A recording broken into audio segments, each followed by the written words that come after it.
Ayağa kaldır hele bir dakika. Eyvah. Tamam. Kafam kaldırma lan fazla.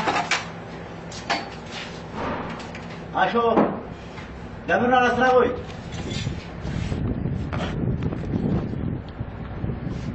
Eyvah tamam o boruyu içine koy kendine.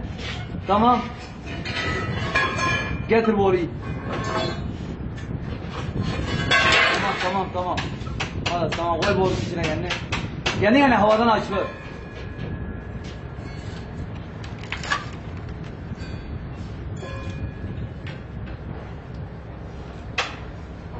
Yalla. Yallah de.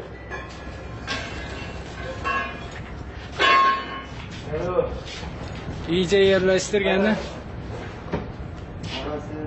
Tamam mı? Çak kendini çak eyvah.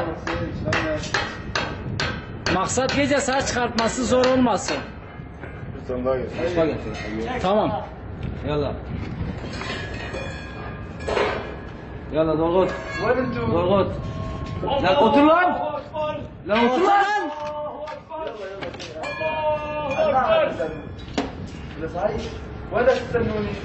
Tamam.